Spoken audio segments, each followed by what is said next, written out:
Hi, I'm Shlomi Ron, the CEO at the Visual Storytelling Institute, based here in sunny Miami, Florida. Welcome to another episode of the Visual Storytelling Today show. As you know, I often talk with my clients, and I typically said that the reason visual storytelling, brand storytelling is so important these days is because the dragon in this story is really what is known as the growing communication noise. Lots of marketers are talking about the main challenge to connect with audiences these days. And visual storytelling, it's really what I think the ultimate Trojan horse to break through the clutter. So when you look at the landscape of communication and you see paid media really struggling with ad fraud, ad blocking, and less than perfect context, when your brand story that you invested so much is really slated next to competitors' pre-roll ad, or even get other distractions, you see that there's great need for a new way to place brand storytelling in a more effective way. And this is really our topic for today. We're going to talk about how brands can tell long-form visual stories more effectively.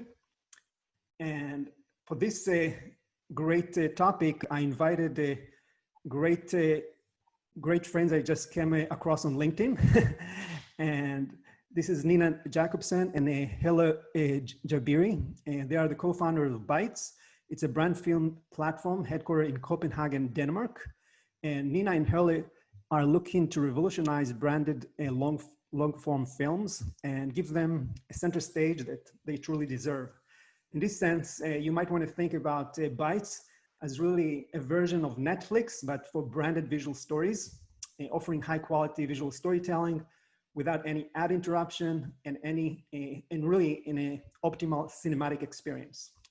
So with that, welcome to the show, Nina and Helle. Thank you so much. Thanks. All right. So before we get started deeper into what you guys are doing and revolutionizing, maybe you can tell us a little bit about your backgrounds, and if you can, what was that magic moment that made you start Bytes? So maybe Nina, do you want to start? Yes, I'd love to, and thank you for having us. Well, I've been working with business development and communications my entire career, and lately I've both been working for brands, but also for some production companies doing long-form branded content.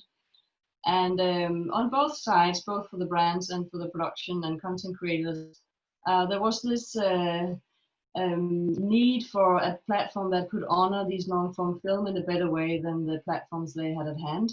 So basically, they were sick and tired of creating beautiful long-form films that were then either cut into short-form pieces to suit social media or just not seen for the first 10 or 15 seconds.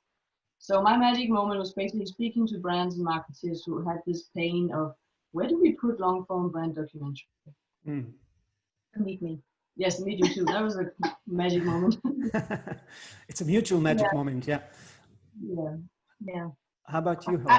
I come from the other side of the table because I used to work with commercial broadcast and radio actually for many years, also doing business development, but with a little bit another focus, mainly on how can we get more money, how can we get our revenues to grow when the commercial blocks are full. So what do? We then started building these 360 degrees partnerships.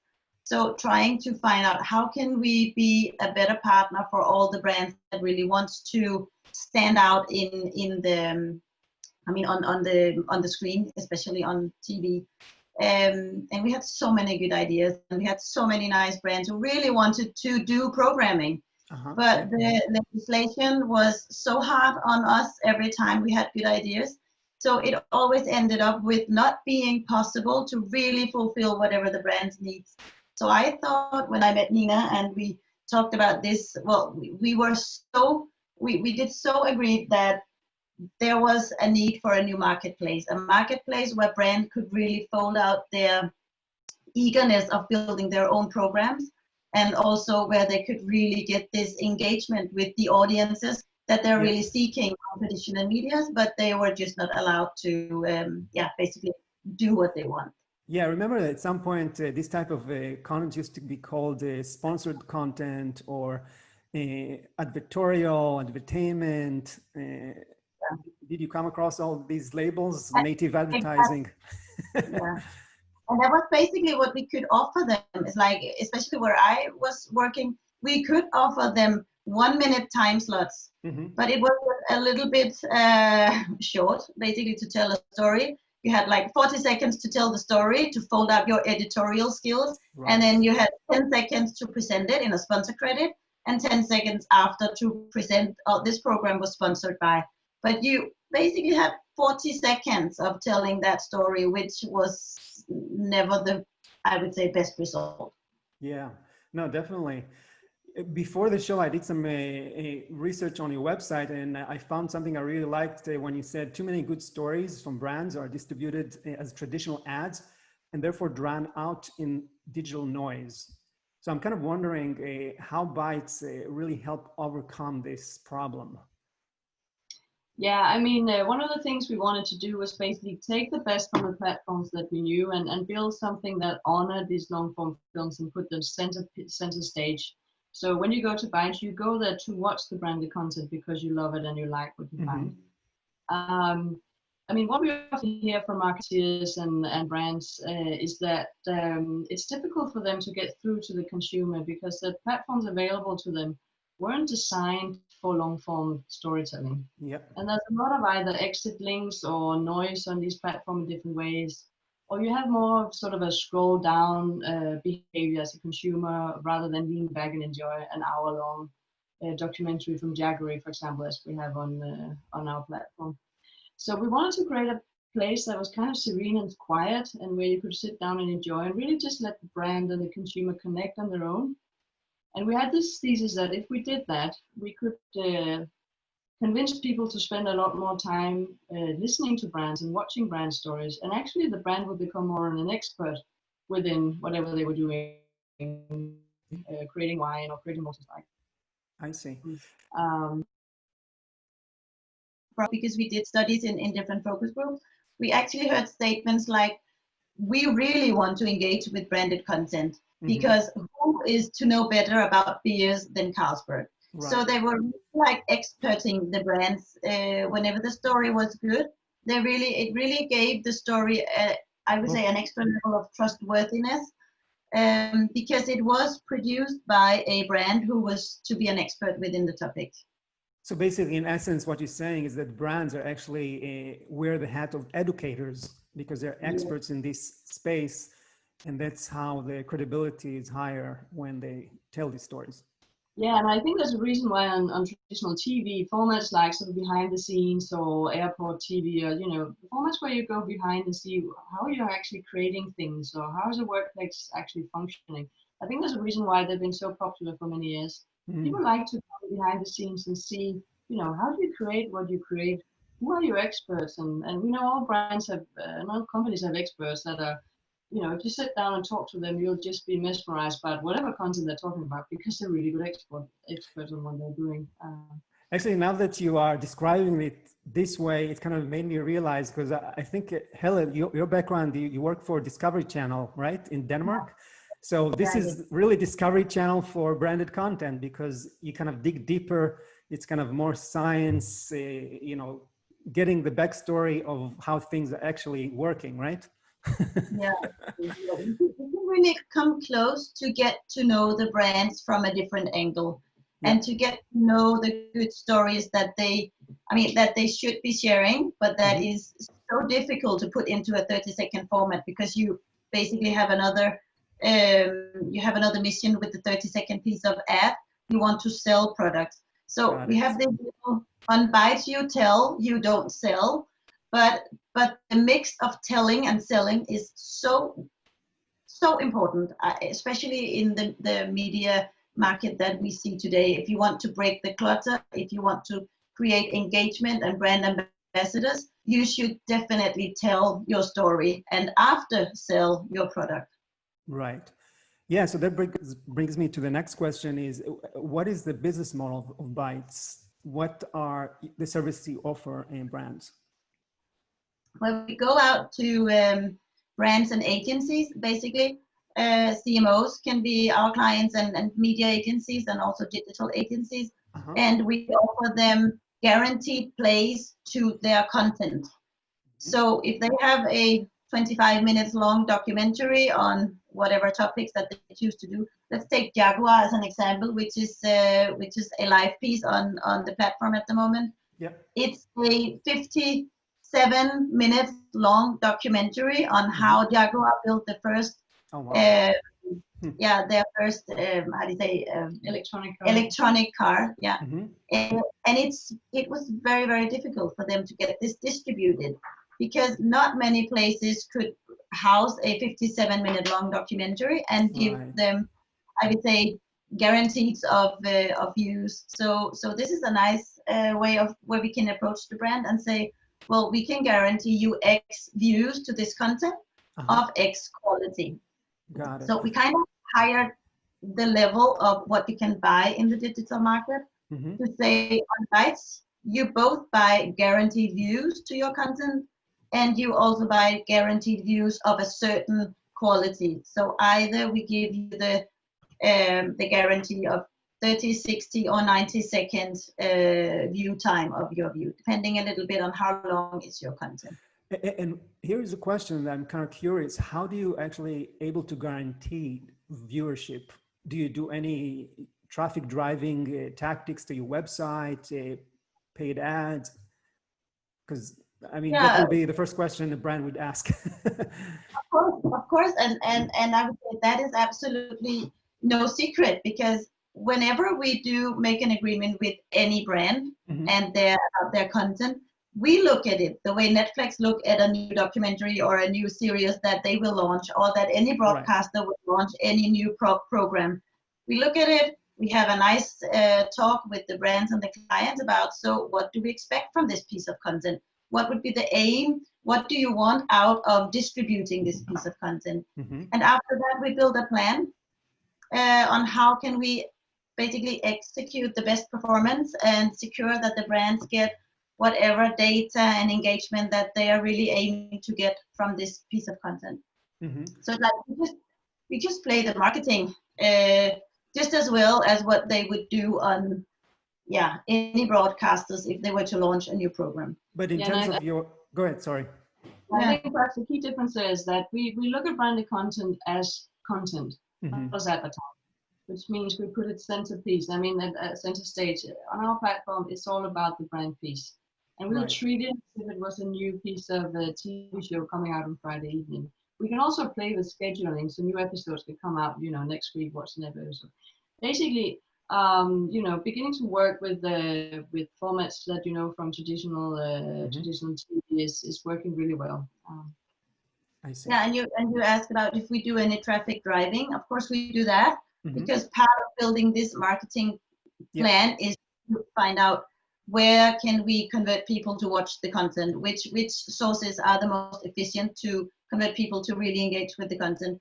Part of them being external, and part of them being on our internal curation of the platform. And of course, we have I call it a recommendation algorithm, because we do tend to serve each user with other pieces of content that rely or that reminds them about the first pieces of content that they entered the platform with. So if they come to Bytes for watching travel documentaries, of course, we will make sure that they get served with other pieces of travel documentaries. Right. And is Bytes available on other platforms than just the website and the mobile friendly interface? Well, right now we are kind of keeping the content. So we are doing a lot of trailer exposure, of course, but the actual content is viewed on our platform. And the reason for this is it's the only place where we can actually guarantee this quiet premium experience. Yeah. We know on other platforms, this is why we haven't chosen to distribute on all sorts of other channels, but because on Bytes, on our own platform, we know we can give that undisturbed experience, which we know we can, we have the data to support, generates these long views and give people the peace and quiet to sit down and enjoy a 58-minute long documentary. Yeah, that makes sense. Yeah, I think that's a major differentiator than all the other main platforms. I call them, the social plazas, where you have the eyeballs there, but you have many interruptions as well. So we have so many exit links that will disturb that UX of and stealing away your attention from that piece of content that you would basically want to watch. Yeah. I would even say on some platforms, you never come to that piece of content that you want to watch because they put in pre-rolls that are almost as long as the piece of content. Yeah, right. And I think we talk a lot about brand suitability at the moment, and content suitability, I think. I mean, you should choose, and I think there's been a lot of focus on content creation, but we're kind of missing it in content distribution. And I think the whole distribution part around branded content is extremely important to be aware of that going forward. And I think some of the platforms available at the moment are more about video sharing rather than video viewing. Yeah. And we're more interested in actual video viewing. So creating this connection between brand and users, that's the very important part of bytes. Yeah, absolutely. I mean, one of the things that I keep telling my clients and students is that one of the reasons for the emergence of visual storytelling is because marketers actually look at next door Hollywood and kind of got inspired how they engage audiences for eons, right? So that's really, they wanted to create long form content that feels like entertainment, not just ads, because once you feel it's like an ad, you feel like you're being sold to, and you automatically push all the barriers up. So, and there's also the difference, as you rightly indicated, that there are two types of content that you seek, that you are willing to spend 6-hour binging on it, like Netflix, or in your case, on Bytes. But there's content you don't seek that really interrupt what you do, like those pre-roll ads, and your attention span there is super narrow and short. So that's really something that I think not a lot of people realized. One thing I'm kind of curious also what you think is, this is a question that I keep asking all my guests, is since it's a fairly relatively new discipline, how would you define visual storytelling? Well, I think for us, the keyword is storytelling.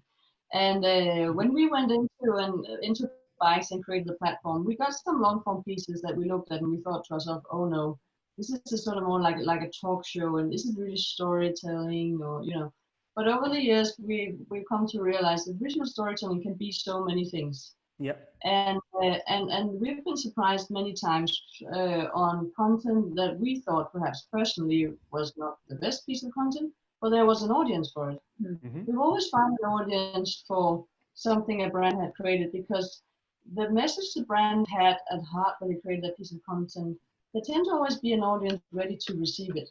So I think visual storytelling can be so many different things, and I think it's a matter of just experimenting as much as possible. I mean, we could go back to what kind of formats perform best on long form, some sort of indicators of that. But basically, I think visual storytelling is all about telling the story you want in the way that you want, and then placing it in the right distribution mix. Mm-hmm. Yeah, and I would add to that it is also definitely about like daring to extend the story, to give it the room that it really deserves. So not try to cut it into the 30 or 60 second frame. So really open up and give it the place, and then find suitable platforms where you can distribute and get your audience to engage with it. But I would say, well, that's basically the new thing in the market at the moment. But I don't think you can create really good visual storytelling in 30 seconds. And to draw back, I mean, we had, when we hired one of our employees, she said, "Oh, I'm so in love with this concept, and I really love the fact that you work with long form."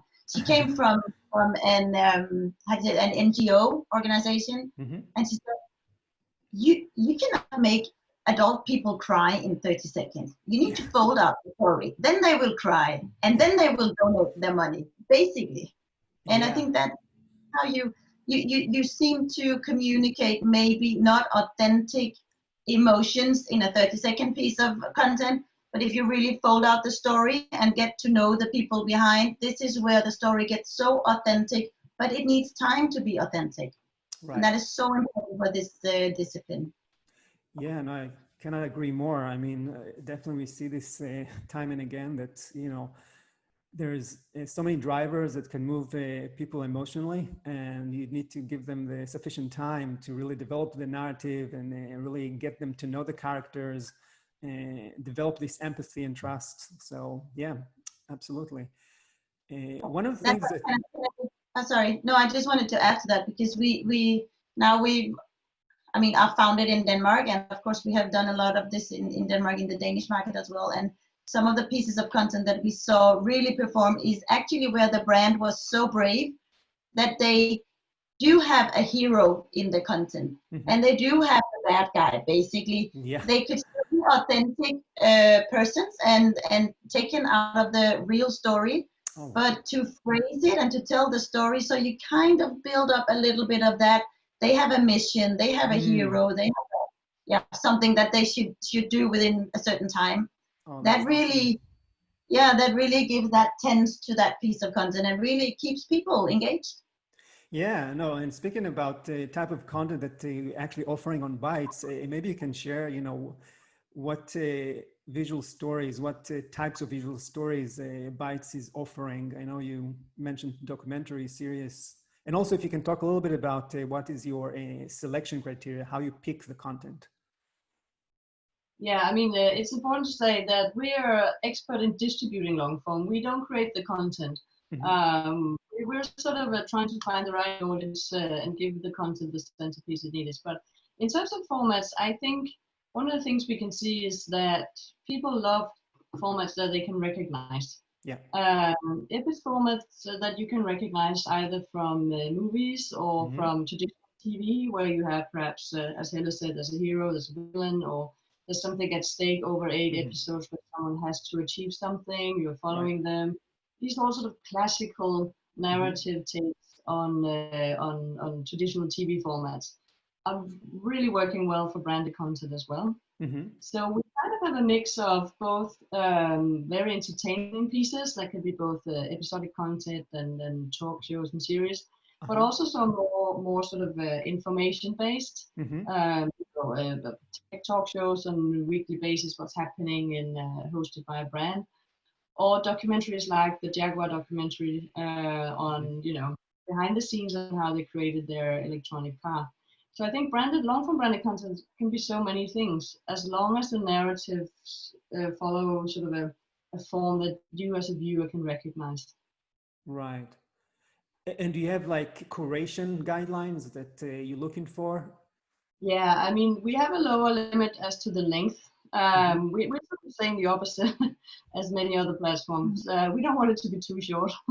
Because on Bytes are expected to sit down, lean back, and enjoy and experience a long piece of content. So if you give them 30 seconds, they're gonna go, "What? I just began." Right. So there's a length issue, but long form is such a volatile term, because for some people it's 2 minutes and for other people it's an hour. And again, in our experience, you can just go long because people will stay in your long content. But I think also to this point, it's very important to mention that we are not to judge about the story or about the content, but we are definitely to curate and to make sure that users knows exactly what they can meet. So I mean, if we do have programs that are in a different, I would say, phrase and a different way of telling stories, we might put that into the way that we curate the platform, so users knows exactly, if I push this button, I do get the, let's say, the strange stories, because I know if I push the button.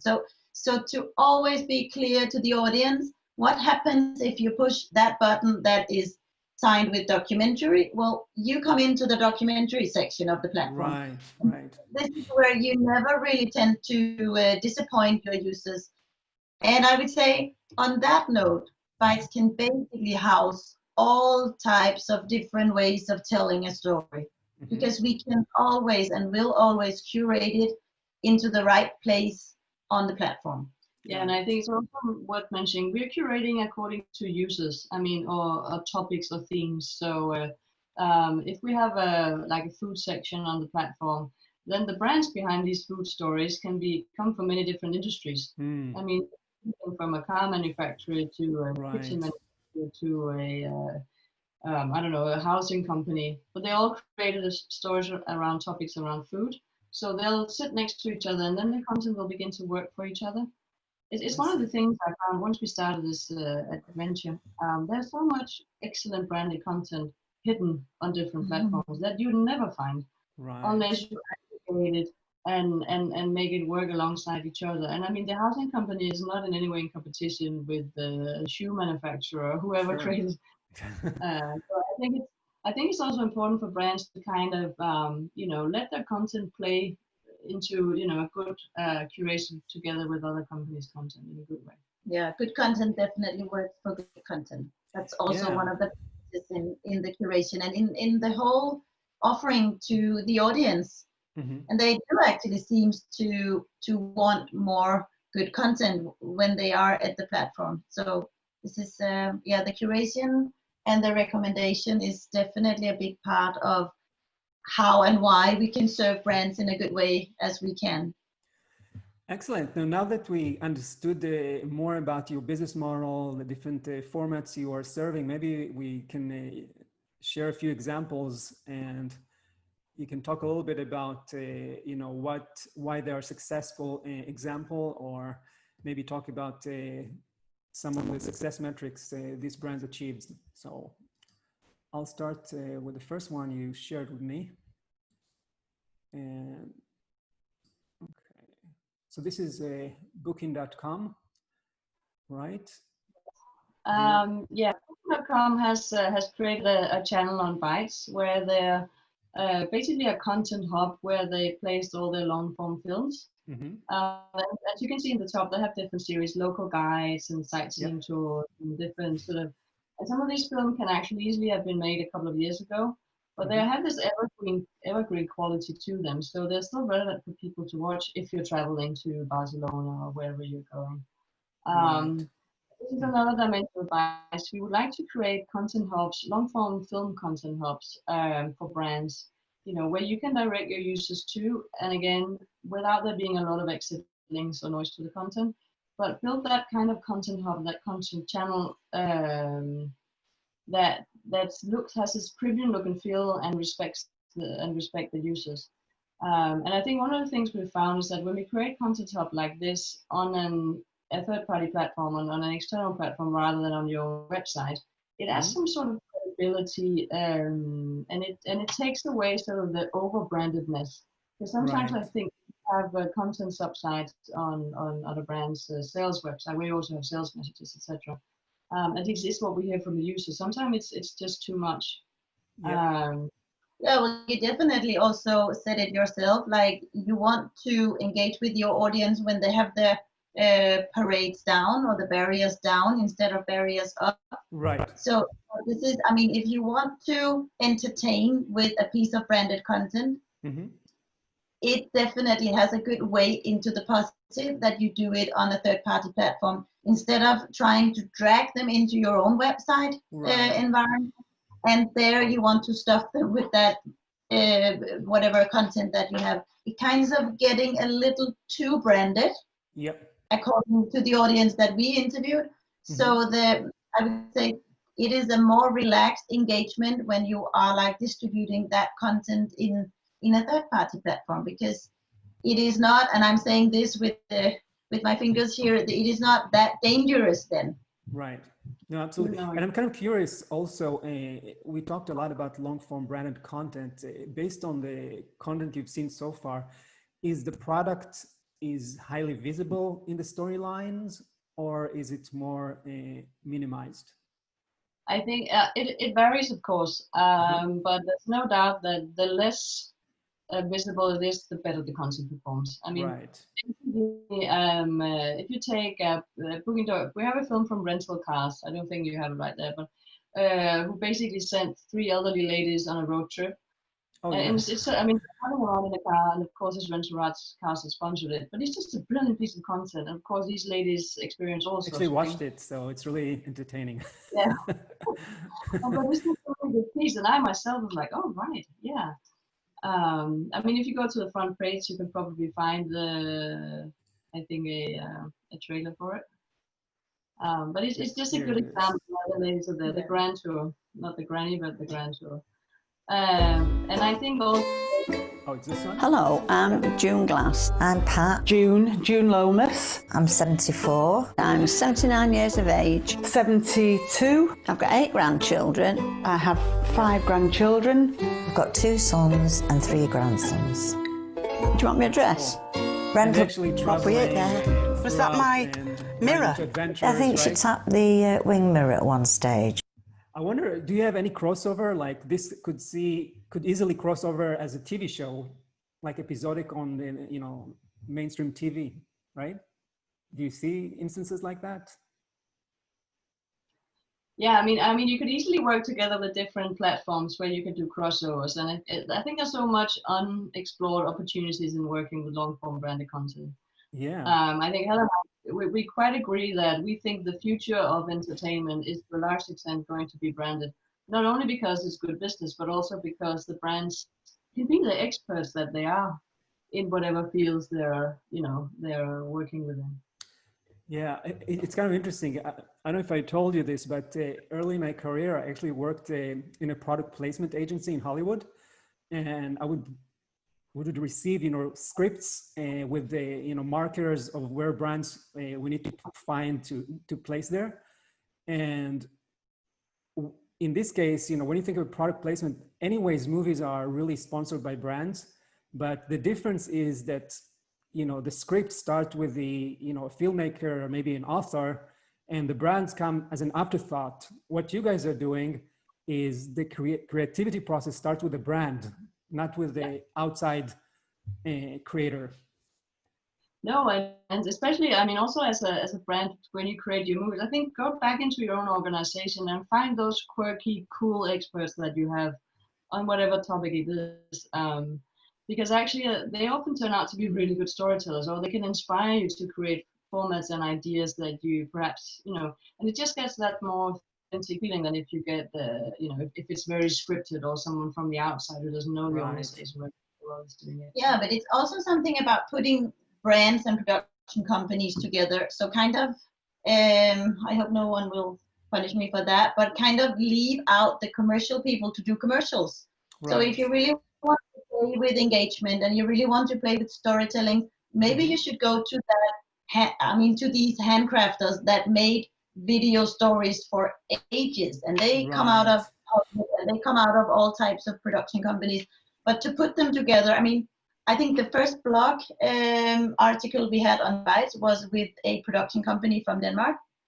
And he said, I do better content if I don't have to deal with the marketing department, because they don't dare to tell the very good story. They are so focused on the ad messages. Yeah. So we thought, oh my God, can we put this on our website? Because this is really how we are really shaking the market here, and the CMOs is our clients, and you know, but I mean, luckily there are so many brave CMOs out there that are really now daring to go directly to any production company or filmmakers and say, okay, listen, I need to make a story about 3 grannies going on a tour. I'm basically just supporting them with a car. So whatever they are going to experience, you just find that and make that story. So I get my audience to get a good laugh and a good time, 12 minutes with my brand. No, that's awesome. I think it's an amazing concept. It's really unscripted, almost like a reality show, but with a brand behind it. So. And that's so authentic. Yeah. Yes, just enjoy the yoga scene. Yeah. Yeah. Do you want to talk about this example, the Abu Dhabi? Yeah, the Abu Dhabi is another example. It's sort of it's more serious. It's still entertainment, but it's more sort of documentary style. Basically, it's produced by BBC Storyworks, a beautiful production for Visit Abu Dhabi. And it's sort of a series where you have 3 different artists telling you their view on the city and the place they live. And it's a very sort of, you know, it's an example of you being, you know, someone's holding your hand through the story and you're seeing it through their lens and with their eyes, and it gives you a different perspective of a place than you would have if it had just been, you know, that traditional visit whatever place. And you also get a beautiful travel documentary at the same time, because they really show you around this fantastic country. I see. A little bit about the interface. So I'm probably guessing that as part of the success metrics that you're tracking is clicks to the brand website over here, right?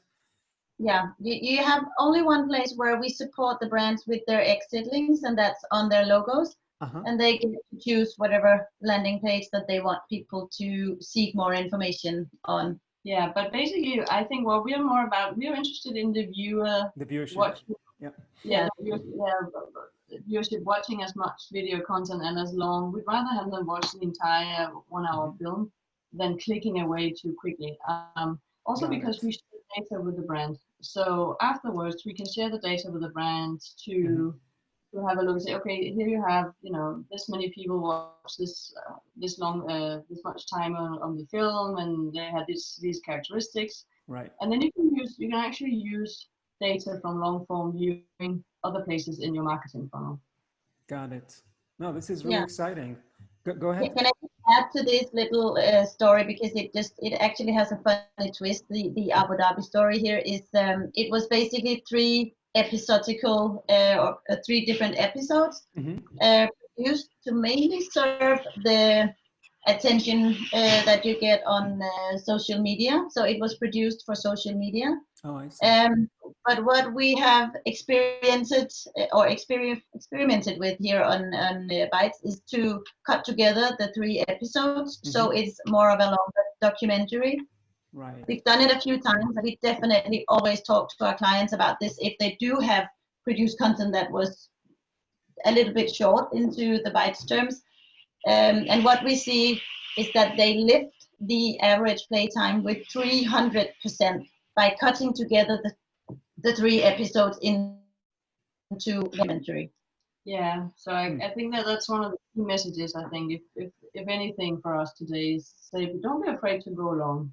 There is an audience for it. Definitely. Yeah. No, absolutely. No, these are great examples. I really like this. Now that you actually have been running Bytes for the past 4 years, I'm kind of curious also, what would you say was your toughest challenge, and along the journey, and how did you handle it? Well, I think one of the challenges is people do what they usually do. I mean, if you're used to using specific platforms and they may not work, that well, but at least no one is, you're doing something. I mean, habit and distribution is one. Now that you actually have been running Bytes for the past 4 years, I'm kind of curious also, what would you say was your toughest challenge, and along the journey, and how did you handle it? Well, I think one of the challenges is people do what they usually do. I mean, if you're used to using specific platforms and they may not work, that well, but at least no one is, you're doing something. I mean, habit and distribution is one of the things that is most difficult to get around. And I've spoken to a lot of long form content producers, and they say they see the same thing. Basically, people produce these long form films and then they place it on channels not created for it. So we're used to distributing our content, and we feel safe at distributing our content on the platforms that we know. So yeah, but turning the whole focus in the market from quantity to quality is really difficult, because what you do when you produce a 52 minutes long documentary is that you really want to play with engagement time. And how can you use this engagement time? I mean, what will you do with the audience that actually sat down and engaged with your content for 52 minutes? Well, what we talk to our clients about is like, try to segment your data, because we do share data on their own performance. So try to segment your data into the ones that really engaged for a long time and the ones that did not engage for a very long time. And after, work with them with different messages, because that will improve your, I would say, lower funnel activities. That will improve your rate of conversion, because you will keep being relevant to the people based on their behavior and their preference to your brand. I see. And how you can actually communicate with different segments? I mean, will the brands have their contact information as part of what you provide? Well, some of the brands have wish it for specific target groups, but this is one interesting because we quite often find that, we do it, a test the first couple of weeks. Right. It's worth mentioning. Bytes is definitely a long tail platform. We like to work with the content over 6 to 12 months because, as I said, it has this evergreen quality to it, long form content. But within, a very short time, we can actually see what a viewership is this particular film appealing to. Right. And we have sometimes gone back to brands that you think you made a documentary for people interested in the brewing beer, but you didn't. You actually appeared to make a documentary for people interested in science. Right. So it's a completely sort of shadow target group that you're not aware of who's watching your content. And perhaps you should work on your short form and your reach and actually targeting science people rather than brewing people. Well, and at least talk to them in a different way, because they will need messages served in a different way than the brewing people. I see. So it's also, and the segmentation of the data is, the data that we share with clients can be segmented based on performance. And that is key to the whole idea of why we can support the marketing mix and why it makes so good sense to work with top funnel and branding activities to improve your lower funnel. But to be quite honest, the last 10 years, so many brands have been so focused on low funnel. Yeah. And that you asked about what is one of the biggest challenges, and it is definitely to drive the awareness into quality and to make brands aware of how that can really help them into being even more sophisticated and more spot on in their low funnel communication and activities. Yeah, so basically the focus on quality and distribution. That's actually typically, and we're like, sometimes we're up against other platforms. Like, honestly, it's a typical question. What would you rather have? 10,000 viewers watching X long time on your engagement, high engagement, or would you have 100,000 watching 2 seconds? Well, that all depends on the preference of the content. No, absolutely. And also talking to agencies, media agencies, and distribution partners, it's, have you actually spoken to your clients about what they're looking for? Is it just reach and vanity metrics, or are they actually looking to engage and connect with the audience? Well, for this type of content, the typical business objective that you run across is typically top of the funnel, right? Brand awareness, and then they hope it's going to generate some actual lower funnel metrics like conversions and stuff, actual sales. Do they go down to that level, or they stay at the brand awareness metrics? It differs. Some said the brand awareness, but as Hilla said, I think the data and the data sharing is key here, because you can take data from brand awareness campaigns like long form film and actually use it directly in your lower funnel activity. I see. So you can take data from long form film and the characteristics of people watching that and actually do more salesy lower funnel campaigns modeled over that target group.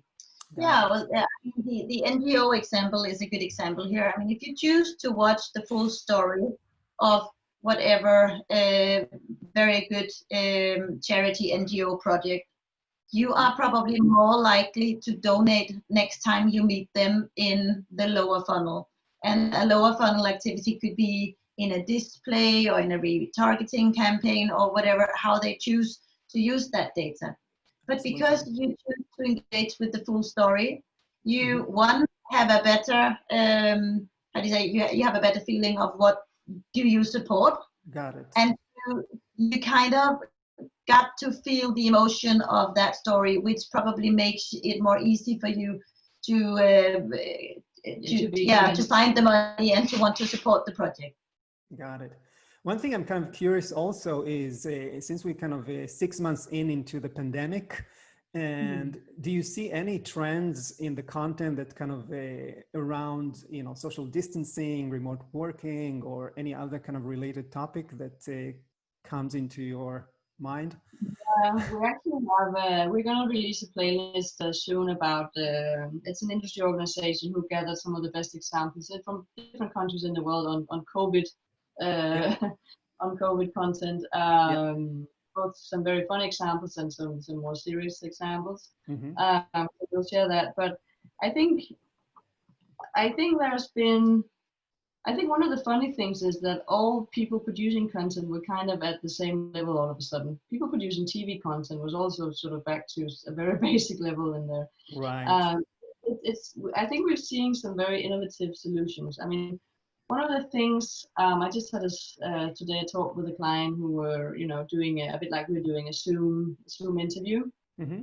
and as I said to them, if you're able to meet and you can sit apart, or if you're able to create a studio where you can actually pretend to be a host in the studio and then have the guests sitting next to you on a big screen, Right. it works better than just having two Zoom people talking to each other. Sure. Actually, I had a funny example of someone doing that, where they had a big TV screen on the couch. You had the sort of setting, and you had the host, and she was beautiful on that. Right. And there's people on the screen, but it just worked better.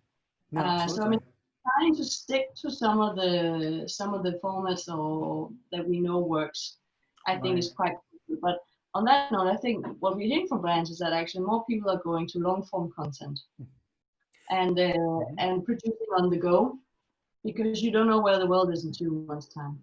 True. I don't know if you've seen, I did a talk about visual storytelling in the times of Corona, and actually used the example of Audi Australia that did this 3-hour video where they show, it's really a scenic ride using an Audi car, of course, but it's kind of really it was really released about mid-April when everybody was under a severe lockdown.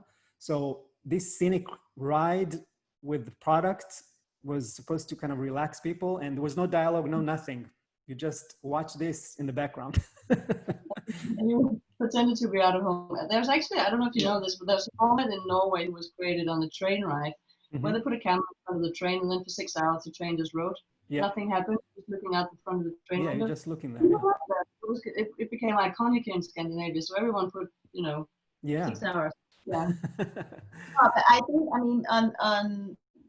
being in the pandemic had done a lot of things to the market, and it kind of equals all of us, large companies with small companies, and really good advertisers with not that big advertisers. But what the trend that I really feel is growing now is this: don't be so pushy in your selling, because it's not good. It's not good style in a market crisis. So that kind of forces brands to think different. Yeah. Of course, they want to sell their products, but they don't want to be that pushy brand going out there and doing exactly what they did 1 year ago. So it's kind of like all brands seems to find a new style and tell these good stories and convincing their audience about why do they deserve to get to be bought, basically. Right. That is a better way. In societies in crisis, I would say it changes the tones that we communicate and sell our products with, and storytelling is definitely a trend. No, absolutely. So if we need to summarize, all the great information you shared so far, if you need to kind of summarize, what would be your top 3 tips for, brand marketers or marketers that listening or watching this show, how they can create compelling long-form branded content? What would you say? Well, I'd say be brave. As I said at some point, there is always an audience for whatever your idea is. I mean, at least we found that there will be people interested in what you're trying to tell. So sort of stay true to that, and stay true to your story, basically. And don't be afraid to open up and sort of be honest about the company and the place where you work. I think that's one very important. So basically be brave, because the market is much more appreciative and open to long form now and to branded content, and I think they were 6 months ago. Yeah, and I would say play with length. I mean, exceed all length that you have done before, because now you really have platforms that can take care of your long form stories, and you do have an audience who really wants to engage with it. So don't stick to the 30 and 60-second formats. I would go longer than that. I would go 10 minutes and above. I would go into series. I would go into scheduling to keep that audience coming back. So maybe releasing your content in different ways. Yeah. And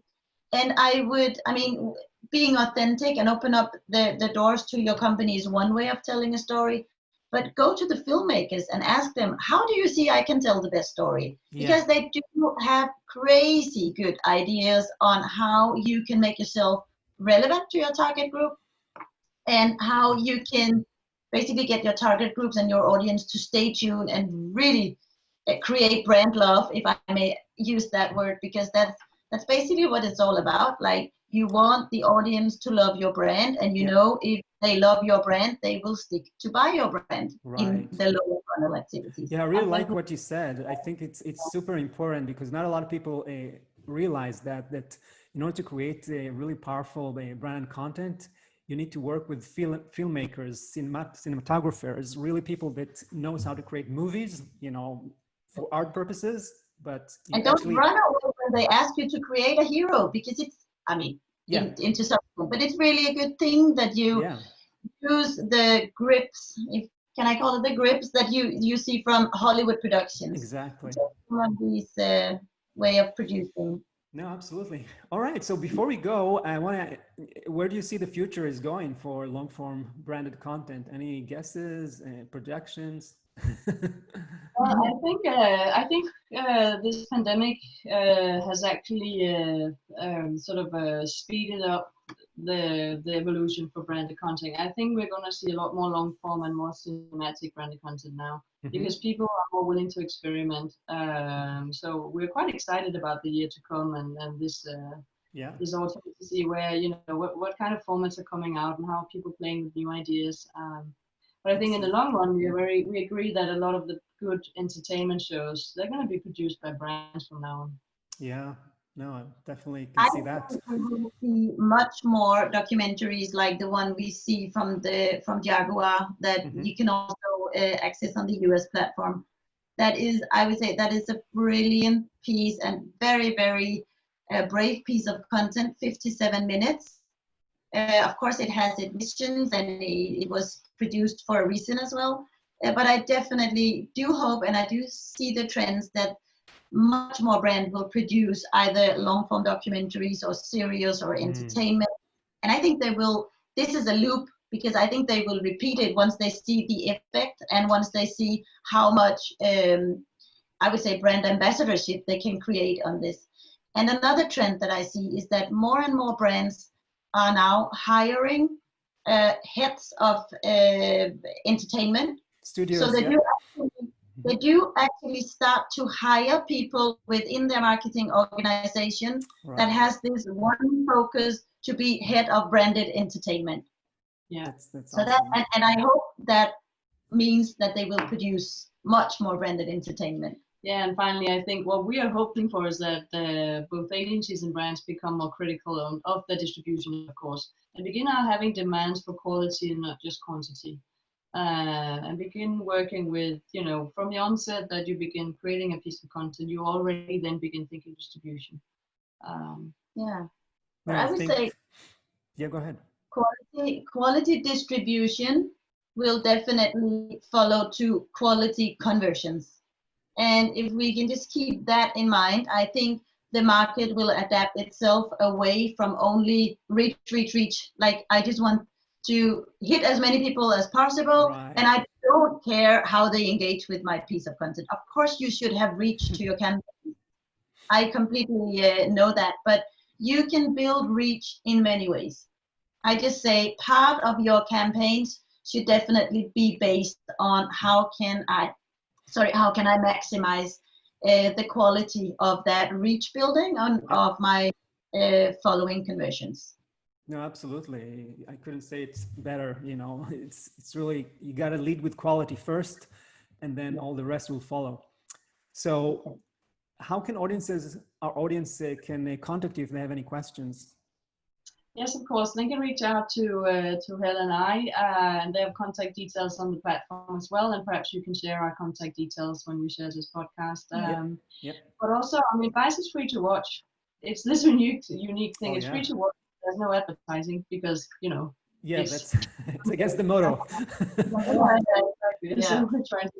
So I mean, we'd love for people to just go in and browse around and look at the different sites and get some inspiration. Also, because there are quite a lot of pieces to Of course, being born out of Denmark, we have the most pieces of content in Denmark. You wouldn't understand a word of it, but you can still perhaps get a sense of, ideas, content forms, shapes, and so. But so go and browse around and reach out if you have any questions. We have all contact information on the platform as well under About Bytes. So just reach out either on our contact email or directly to Nina and I. Yeah.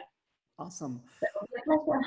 Yeah, I want to thank you so much for the great information you shared today. I mean, this is such an exciting journey. I mean, I've been thinking about, this direction 4 years ago myself. We actually started at the same point. So it's great to see another initiative that's really getting a lot of traction and being successful. And I really wish you the best of success in the road ahead. Well, thanks a lot for letting us join us. It was such a pleasure. Yeah, it was really a pleasure. Thank you so much. Excellent. Thank you. And for those of you watching and listening, I hope to see you all in our next episode of the Visual Storytelling Today podcast. See you next time.